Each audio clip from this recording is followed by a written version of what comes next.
Guys, welcome to Better Bachelor. My name is Joker with a face for radio and a voice for print. One of the things that really screws up everything is the no-fault divorce, and where women can just walk away, and then the guy basically has to pay her for the rest of his life because she decided to bail. And there was something at one time to be said where there was the traditional family of the man, the woman, the kids. She didn't work and stayed at home. He provided all the money. She was a homemaker. And if he decided to run off with the young thing, he would leave her destitute. And there was something to be said for men having to provide for his family that he left behind. But now women, not only do they feel that they have the right to leave men and just walk away from men, but then they want to turn around and collect the money. And if he did something bad and the woman needs to leave, I get it. But now women can just be like, nah, I'm done, and walk away. Not only do they get alimony, not only do they get child support, but in this case, a guy has to pay his wife or his ex-wife the salary for her housework for the time that they were married. This is coming out of Spain. You just keep coming out with these stories. Please publicize all these stories so that men are just like, no more marriage, that's it. Spanish husband is ordered to pay his ex-wife £180,000 for 25 years of unpaid housework based on minimum wage throughout their marriage. Now, him paying for the home, and him paying for the food, and him paying for the kids, and him paying for her car, if they had one, and him paying for everything, that doesn't matter. That doesn't matter. She did some housework, so he needs to pay her as if she was an employee after she left him. Ivana Moral's husband was ordered to pay her over £182,000 by a court in Malaga. He was also to pay her and their two daughters a hefty monthly pension.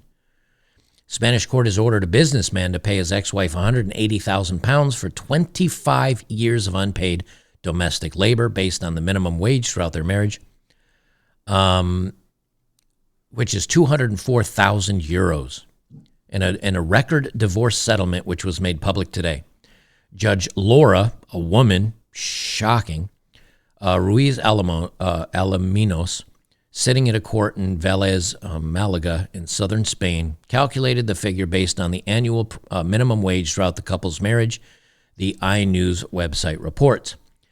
The separated couple share two daughters, and the ruling states that Ivana had spent almost all of her time looking after their family and working as a housewife during their marriage. And what did he do? He worked as a husband, and I'm sure did many of the housework, like taking out the trash, and I don't know if they had a yard to take care of or whatever. I'm sure he did his share of duties too. It's not like the woman did slave labor, for God's sakes. But it doesn't matter. It doesn't matter. She decided to go, and she needs to be paid for being a wife. He also must pay her a monthly pension equal to £444 per month, as well as £356 and £533 for his two daughters, who are now aged 20 and 14. So he's got to pay money to his ex for a kid that still lives at home, but it's technically an adult. Let's see, that's roughly what we'll call it, almost 1,400 pounds a month. And look at her smile. Do you see how happy he is? She's like, look at me, I'm getting a bailout of all the cash and prizes after I decided to leave him. The mother of two who wed her ex in 1995 before asking for a divorce in 2020, see, she asked for the divorce, has said she's happy with the payout. Oh, you think? Clear, this was a case of harm. This was harmful to be a mother and have to work and not get paid, to be completely excluded financially, of putting in my time, my energy, and my love into the family. It's harmful to not be paid for being a mother, she says. I was supporting my husband in his work and in the family as a mother and a father. I was never allowed access to his financial affairs. Everything was in his name. Okay, well, why should you have to have access to the financial affairs? He's making the money. He's the one paying for everything. He's taking care of you and the kids. But that's harmful because she didn't have control of the money, because she couldn't decide to do what with the money. So what, you have to be 50-50 on the money? If that's the case, okay, then fine. but you ended up signing a paperwork before you got married that agreed that you were okay with that. The couple's marriage was governed by a separation of property regime, which Ms. Morrill's husband asked her to sign at the start of their marriage. She signed a prenup. She signed something agreeing to this, and it got thrown out. See, this is the problem we talk about with prenups and stuff. Well, I was under duress, or he wasn't going to marry me unless I signed it, so we should throw this out. And they did. So she agreed to all this at the beginning of the marriage, and so he married her. Now, who's to say that if she said, no, I don't feel comfortable signing this, he would have said, okay, then I don't want to get married to you. I think that's fair, isn't it? If she doesn't like the rules, she doesn't have to marry him. But she was okay by the rules back then, but now that she's changed her mind, she wants to leave with the cash and prizes. It specified whatever each party earned was theirs alone, with them only sharing possessions, and she agreed to that. Now, you can call it unfair. You can say, well, that was a bad decision on her part. Okay, maybe we agree on that. But again, regret doesn't mean that he did something wrong. Regret doesn't mean you can turn around and change your mind later on and claim the cash and prizes, except now it does. The arrangement would have left Ms. Morrill with no access to any of the wealth acquired during their years of partnership. Well, then maybe she shouldn't have left. Now, again, if he was doing bad things to her, this is a completely different story. But there's no claim that he did anything wrong. It's just that she decided to tap out. You know, one of the things about no-fault divorces now, it's like, you know what, you've gained 10 pounds and I want to move on with my life. Then what's the point of marriage? You know, there's supposed to be penalties so that if you leave the marriage, that there's a problem, that you should be kind of, hey, let's work this out. That's the whole thing about marriage. It actually used to mean something, but now it doesn't. She told which is the I website, I guess, she told him she's now spoken out about her case and she wants women to know what they're entitled to. That's right, ladies, you're entitled to leave him and take half his stuff, even if you signed an agreement that you wouldn't do that. Legal papers showed a breakdown of what she would have earned between 95 and 2020. Speaking to Cadena Sur Radio, Ivana said her husband did not want her to work outside the home. Yeah, he wanted her to be a traditional housewife. He would only let her work at the gyms he owned, where she handled public relations and acted as a monitor. Yeah, the family business. Otherwise, she said, I have dedicated myself exclusively to housework. Yeah, that was the deal you agreed to. Ms. Morrill's ex-husband, who only wanted to split their home and possessions following the divorce, is expected to appeal a decision. And why should he? Because that's what they agreed to. And again, look, for anybody that's saying, yeah, but, okay, then she shouldn't have signed the paperwork. If she didn't sign the paperwork to the agreement, he would have made the decision probably not to marry her.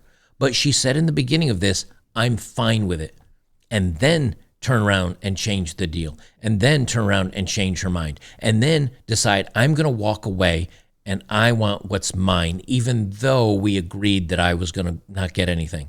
You can blame her for being stupid in the beginning. You can blame her for making a bad deal in the beginning.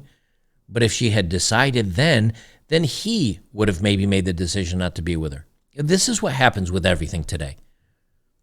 It's, I didn't know, or I have an excuse, or things were different back then, and now I'm entitled to mine. And this is why prenuptial agreements don't work, and this is why men don't marry crazy women. Men don't marry women that they say to themselves, well, she's probably going to leave me in 5 to 7 years and sue me into the dirt and take me for everything I'm worth and lie about me as a person so that she can get extra money and cash and prizes in the court. No man willingly marries that.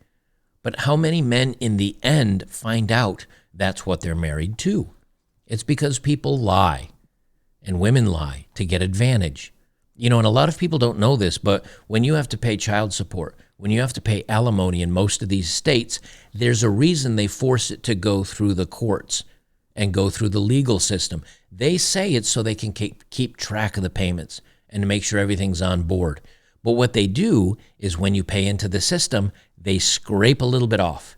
There's a little vig on that. They take their taste, just like the mafia. Then they give the money to the wife. And so it's a scam. It's a business. And you can actually do a search on this. And I haven't done any videos on this, but it's the divorce, the child support, the alimony, all that stuff. It's a scam for the state and perhaps even the feds to take money from the father and not even give it to the mother. They just take their vig. They take their taste of it. And that's why so many of these courts and so many of these lawyers, they say, hey, this is a good idea. You should say he did these awful things, because then you can keep the kids and you get to keep the money, and he'll have to pay alimony and child support. You win. And then you can go on and date. You can do whatever you want.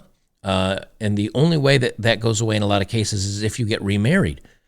But in many cases, that woman can actually live with another dude, and she can get his resources to take care of her and the kids.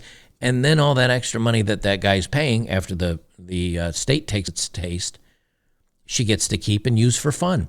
Why do you think these women that hook up with basketball players or football players or, pop stars or rap stars or whatever, why do you think that their child support is $30,000, $40,000, $50,000 a month? Do you think that kid needs that kind of money? Of course not. You can send a kid to private school and give him, a new closet of clothes every month and still not spend that much money. It's because the state gets a bigger cut of that. They get a bigger taste of it. And then the woman, but we've got to keep the kids and the family in the same lifestyle that they earned before. Well, if you wanted the same lifestyle, stay with the man. Maybe don't bounce on him. But instead, cash and prizes. And here's another case of it. Thank you for these articles, Daily Mail, because it's, again, another feather in the cap for men that decide, hey, divorce, too risky, child support, too risky, better not to get married, better not to cohabitate, get in any trouble to where the law can take money from you. That's just where we're at. Guys, if you're on YouTube, join me over at betterbachelor.locals.com, where we will be doing a dating profile of the day.